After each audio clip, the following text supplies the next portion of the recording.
मैं कोर्ट में सिर्फ बातें नहीं, ठोस सबूत पेश करना चाहती हूँ, क्योंकि मेहर की मौत किसी धक्के से नहीं, बल्कि उसके खुद के पैर फिसलने से हुई थी और अब यही सच साबित करने के लिए अभीरा पूरी ताकत के साथ मैदान में उतर चुकी है। दोस्तों, ये रिश्ता क्या कहलाता है में आने वाला ट्रैक होने वाला है बेहद इंटेंस, इमोशनल और पूरी तरह से गेम चेंजर कहानी अब एक ऐसे मोड़ पर आ गई है जहां हर किरदार की असलियत खुलकर सामने आने वाली है।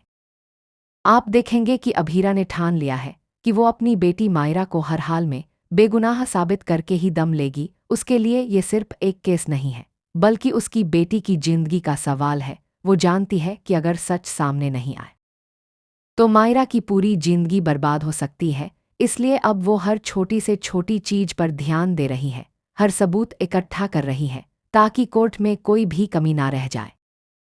दूसरी तरफ विद्या है, जो एक बार फिर से भावनाओं में बहकर गलत फैसले ले रही है। वो लगातार अभीरा को ताने दे रही है कि ये केस उसे नहीं लड़ना चाहिए था। उसका मानना है कि ये जिम्मेदारी अरमान की थी, लेकिन विद्या ये भूल रही है कि जब उसे सबसे ज्यादा जरूरत थी तब कौन उसके साथ खड़ा था।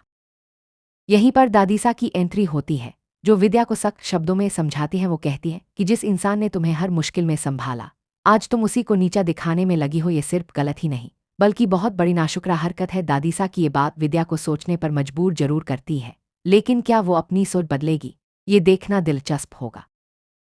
अब आते हैं कहानी के सबसे खतरनाक खिलाड़ी पर, हरी मित्तल यानी मेहर के पापा। वो बहुत चालाकी से गेम खेल रहे हैं। उन्हें पता है कि अगर केस मजबूत रहा तो सच्चाई सामने आ जाएगी, इसलिए वो जानबूझकर अरमान को भड़काने की कोशिश करते हैं। वो चाहते हैं कि अरमान गुस्से में आकर कोई गलती कर दे, जैसे उन पर हाथ उठा दे, ताकि पुलिस उसे तुरंत गिरफ्तार कर ले और केस का पूरा फोकस बदल जाए। लेकिन हरी मित्तल ये नहीं समझ पा रहे कि इस बार सामने सिर्फ अरमान नहीं, बल्कि एक माँ है, अभीरा। और जब एक माँ अपने बच्चे के लिए लड़ती है तो वो किसी भी हद तक जा सकती है। उसे ना हार का डर होता है और ना ही किसी साजिश का। मायरा ने भी पूरा भरोसा अपनी माँ पर रखा है। उसने ये केस इसलिए अभीरा को सौंपा क्योंकि उसे यकीन है कि उसकी माँ सच के रास्ते पर चलते हुए उसे इंसाफ दिलाएगी। जहां अरमान शायद जल्दबाजी में कोई गलत रास्ता चुन सकता था, वहीं अभीरा हर कदम सोच समझकर उठा रही है। अब बात करते हैं उस सच्चाई की जो पूरे केस को पलट सकती है। दरअसल मेहर की मौत किसी के धक्के से नहीं हुई थी। उस कमरे में फर्श पर शैम्पू या लोशन गिरा हुआ था, जो पहले ही मेहर के सैंडल में लग चुका था। जैसे ही वो चली, उसका बैलेंस बिगड़ा और वो बुरी तरह फिसलकर गिर गई। यही गिरना उसकी मौत की वजह बना। लेकिन दोस्तों, ये बात सुनने में जितनी आसान लगती है, कोर्ट में साबित करना उतना ही मुश्किल है। सिर्फ कहानी बताने से कुछ नहीं होगा। अभीरा को हर एक चीज का सबूत देना होगा, फर्श पर गिरे लिक्विड का, सैंडल पर लगे निशान का, और उस पूरे सीन को रिक्रिएट करके जज को समझाना होगा कि आखिर हुआ क्या था। अब आने वाले एपिसोड्स में आप देखेंगे कि कैसे अभीरा एक एक कड़ी जोड़ती है, कैसे वो सबूत ढूंढती है, गवाहों से सवाल करती है और धीरे धीरे सच्चाई को सबके सामने लाती है। हर दिन उसके लिए एक नई चुनौती लेकर आएगा, लेकिन वो हार मानने वालों में से नहीं है।